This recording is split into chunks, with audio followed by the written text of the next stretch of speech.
अब बात दिल्ली के बीएमडब्ल्यू हादसे की करते हैं, जहां आरोपी गगनप्रीत कौर को न्यायिक हिरासत में भेज दिया गया है। सोमवार देर रात गगनप्रीत को जज के सामने पेश किया गया था।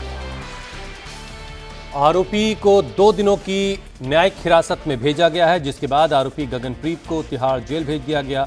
दरअसल पुलिस इस मामले में गगनप्रीत से कई सवालों के जवाब जानने की कोशिश कर रही है, जिसमें सबसे बड़ा सवाल यह है कि गगनप्रीत नवजोत सिंह और उनकी पत्नी को घायल अवस्था में करीब 20 किलोमीटर दूर क्यों ले गई, जबकि पास में कई बड़े अस्पताल मौजूद थे।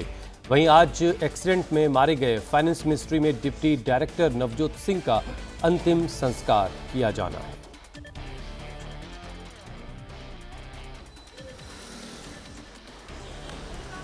तो आज नवजोत सिंह का अंतिम संस्कार होना है, जिनकी बीएमडब्ल्यू हादसे में जान गई थी।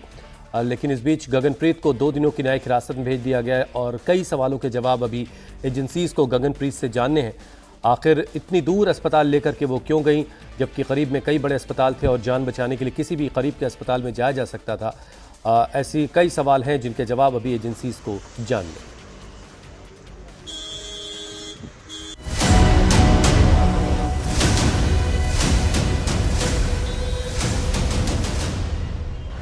क्या बचाई जा सकती थी नवजोत सिंह की जान? उन्होंने अपनी जान बचाने के लिए वो उसको इतनी दूर लेके गई हैं। वहाँ पे इतने सारे हॉस्पिटल थे, बेस्ट हॉस्पिटल थे। अगर वहाँ लेके जाती तो आज उसको हम बचा सकते, आज वो हमारे साथ खड़ा होता। क्या आरोपी गगनप्रीत की जीटीबी नगर के हॉस्पिटल में थी जान पहचान? एक्सीडेंट होते ही उस टाइम पे डिसीजन ले लेना कि कहाँ लेके जाना है, कहाँ नहीं लेके जाना, वो अनकॉन्ट्रोवर्टेड फैक्ट है। क्या आरोपी गगनप्रीत ने की सबूत छिपाने की कोशिश? यह मामले में अभी कई पहलू हो रहे हैं मिस। ये रैश एंड नेग्लिजेंट एक्ट का तो केस है ही नहीं।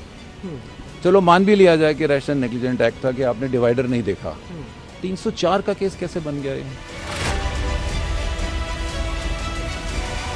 दिल्ली में बीएमडब्ल्यू एक्सीडेंट केस में गिरफ्तार आरोपी गगनप्रीत को न्यायिक हिरासत में भेज दिया गया है।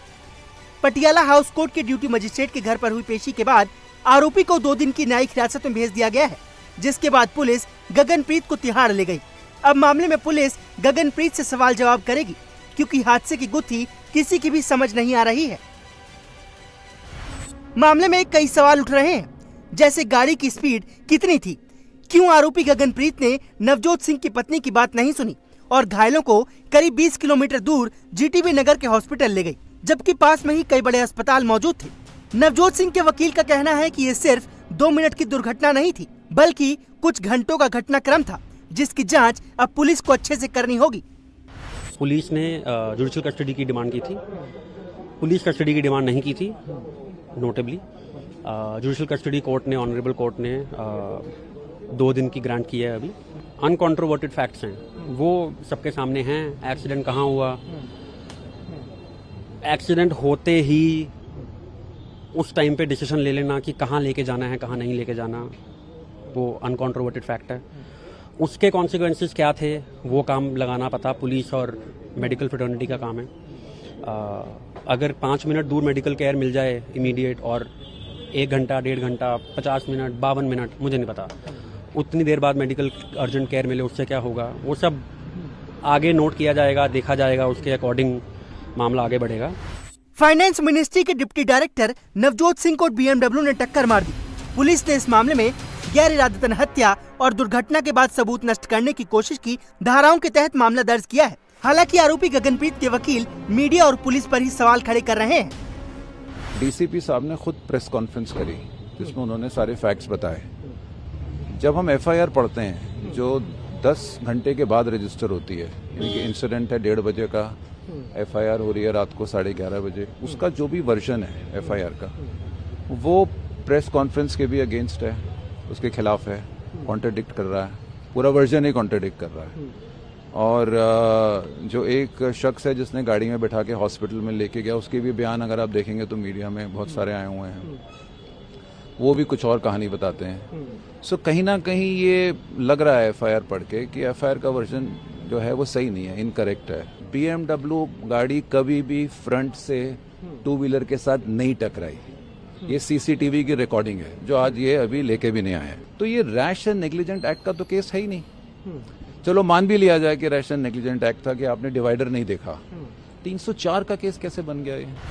वकीलों की अपनी अपनी दलीलें हैं, लेकिन सूत्रों के मुताबिक गगनप्रीत, नवजोत और संदीप को न्यू लाइफ अस्पताल इसलिए ले गई ताकि मेडिकल रिपोर्ट और अन्य सबूतों से छेड़छाड़ की जा सके।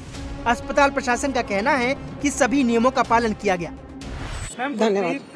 जो फादर है वो बता रहे हैं कि यहाँ पे पार्टनर है। क्लैरिफिकेशन चाहते हैं कि लगातार ये कहा जा रहा है कि वो इस हॉस्पिटल के ओनर की रिलेटिव या बेटी है, उसको उस वजह से इस हॉस्पिटल को चुना गया, क्या ऐसा कुछ कनेक्शन है? हो गया मैडम। मुझे ये नहीं पता था कि मरीज कहाँ से लाया जा रहा है। मुझे सिर्फ एक इन्फॉर्मेशन आई है फोन पे, जिसमें मुझे ये पूछा गया कि आपके यहाँ क्रिटिकल केयर टीम और सब लोग हैं, अभी यहाँ सेवाएं उपलब्ध हैं। तो मैंने कहा आप मरीज ले आइए, हम इलाज करेंगे। मुझे ये नहीं पता था कि मरीज कहाँ से लाया जा रहा है। मैम गगनप्रीत का किसकी रिलेशन? पार्डन? जी जी। अस्पताल से गगनप्रीत का कोई कनेक्शन है या नहीं, इसे लेकर पुलिस अभी भी जांच पूरी नहीं कर पाई है। हालांकि पुलिस का कहना है कि गगनप्रीत ने बताया है कि कोविड के दौरान उसने इसी अस्पताल से अपनी फैमिली का इलाज कराया था, इसलिए वो वहाँ के स्टाफ को जानती थी और नवजोत को इसलिए इस हॉस्पिटल में ले गई।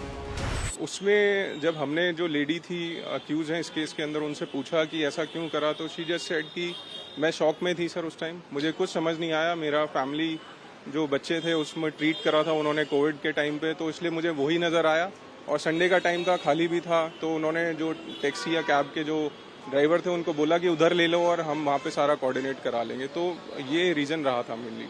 सर एक और बात कि क्या जो एक्यूज है उसकी फैमिली का बैकग्राउंड जो है उस हॉस्पिटल से किसी तरह जुड़ा हुआ है? बताया जा रहा है कि उसके फादर 3 डायरेक्टर में से एक हैं, कुछ ऐसा है?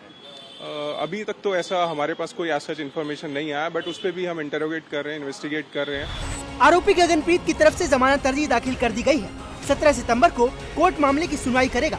हालांकि बताया जा रहा है कि गगनप्रीत कौर ही हादसे के वक्त कार चला रही थी। फॉरेंसिक रिपोर्ट की माने तो गाड़ी की स्पीड बहुत ज्यादा थी और हादसे के लिए महिला ड्राइवर की लापरवाही जिम्मेदार थी। अब सच्चाई क्या है, इसकी जांच में पुलिस जुट गई है। वहीं आज नवजोत सिंह का अंतिम संस्कार किया जाएगा।